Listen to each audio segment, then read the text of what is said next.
So that's Find the Silence. That's how it sounds, completely mastered and good to go. What's up? So for those of you that are new here, my name is Michael Faze. I'm a music producer and I have releases on Universal Music Group. And today I wanted to make a quick video about textures and how you can make your boring sounds feel more alive and more unique and give it that character that it needs to really shine through in the track and just give it its own personality. Let's go. Best producers in the world use texture to create character and make their music more interesting. The basic version is you grab some background noise from, say, Cymatic's free kit, or even record your own, and layer it in with a sample, which is still cool, but Disclosure have the next level up. They have said that they use chord one-shots, such as a C minor 9, and layer it with background noise of people talking and reverse chimes for added texture. This makes it more interesting because the noise moves around in pitch with the chords instead of just being a constant static noise. So this is the project file to Find the Silence. This is the master project file. As you can see, I did a lot of super experimental stuff by adding stuff like Chroma, Infiltrator, Eternal Return by Dada Life, and a bunch of little automations to make the master feel the way it does. Because all of these plugins together take up so much CPU, I decided to just load in the master so you can hear how it sounds and I can break down everything without any lagging, you know? So let's take a listen to the master, hear how it sounds. I should have everything off. Oh, no, I don't. Should have everything off right now. Let's take a listen and let's break it down. I heard a rumor. There's a place not far from here that we can be closer, and our hearts can rest again. I won't sleep until we find it. No, I won't sleep until you're next to me and we find the silence.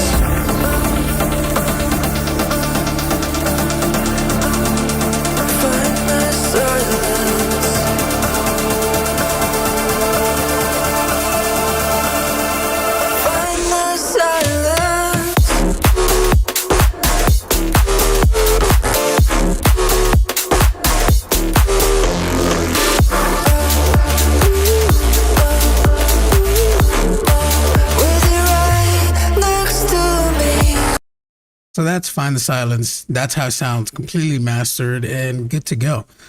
Let me break down some of the things that I've done in the instrumental so you guys can see how everything sounds. All right, so the first plugin on this chain, Eternal Return, which is actually one of my favorite plugins at the moment. It makes the build-up feel super intense and it just keeps rising and rising. If you hear it in context, you'll see exactly why I used it the way I did.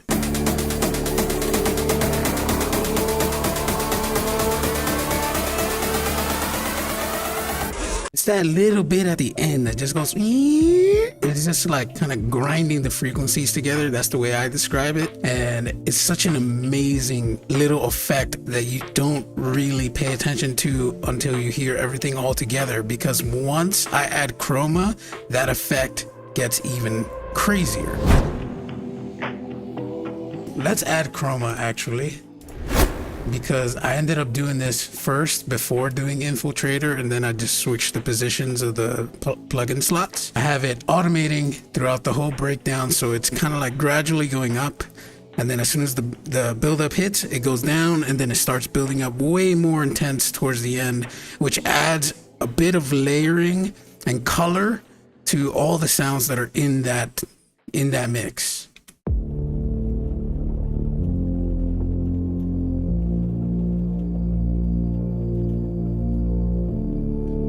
So just adding subtle texture, and I'm automating the color knob just to make things more colorful later on.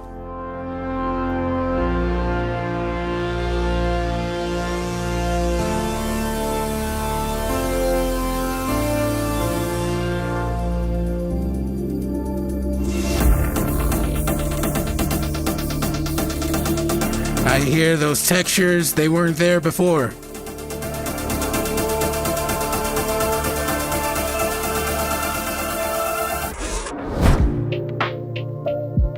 Now, I really wanted to kind of make the breakdown and the build-up feel super atmospheric.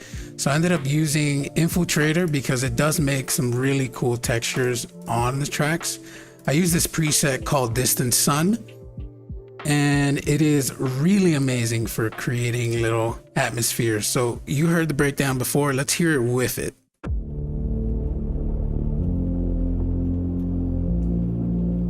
You hear that extra reverb and it just makes it feel like you're floating. And then as Chroma goes up, it really adds something to Chroma.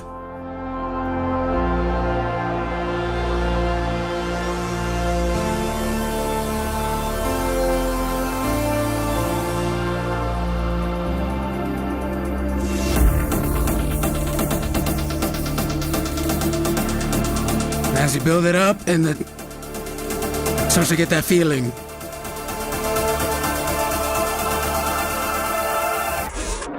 With these 3 plugins, you can make some really sick buildups, and that's what I ended up doing with this master. It just gave it way more motion, made it way more intense, and it's something that I'll probably be doing in most of my melodic tracks at this point.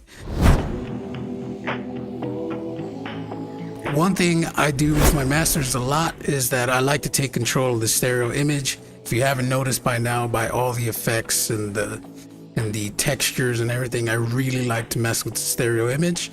And to combat some of the issues that might occur, I end up using this plugin, Ozone 11 Imager.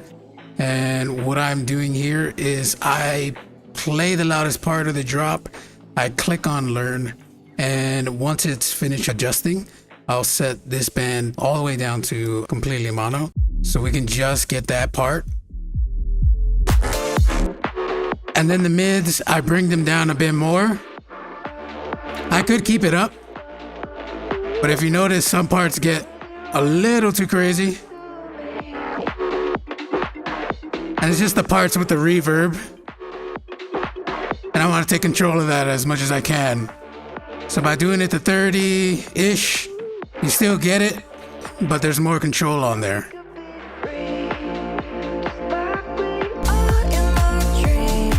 And then with the high frequencies, I just push that guy all the way up.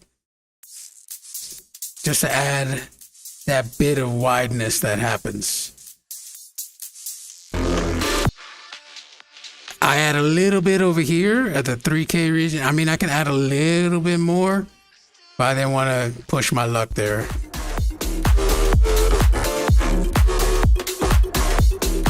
And then the last thing I did was just add a little bit less to the dry wet, just so I can still retain some of like the normal information there. And then I turned on recover sides just to add a little bit more to the stereo image.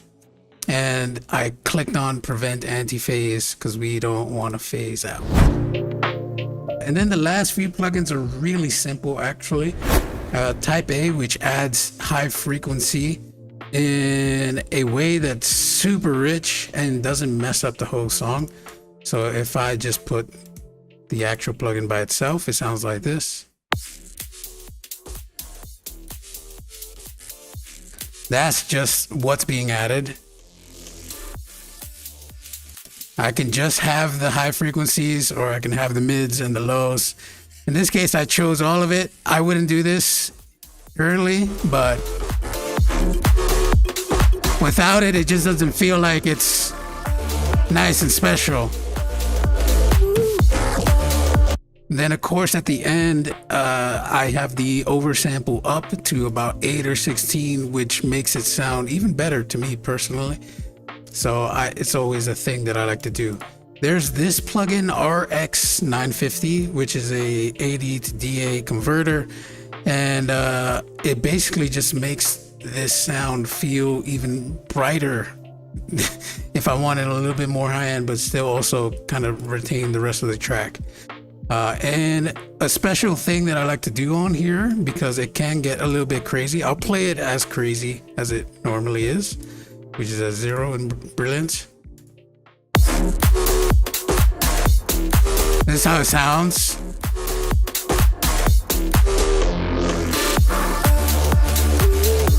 So what I do is I tend to bring the brilliance down, because then you can make it a bit more subtle. Let's do that right now.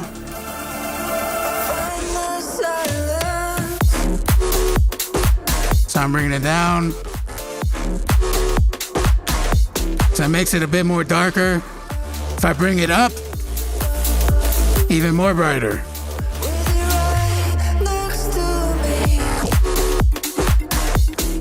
So around 23 sounds good, and I really like that actually. But yeah, that's the master project for Find the Silence. I'm so glad it behaved, because I was very scared you guys would have to listen to all of this kind of lagging. So I'm kind of glad it behaved, but I did also turn off a lot of the oversampling. But I hope you enjoyed this video. If you did, please give me a thumbs up. If there's any other videos you'd want me to make, please let me know. And comment down below which was your favorite part, and if there's anything new that you learned from this video that you could apply to your tracks. I will see you on the next video. Peace.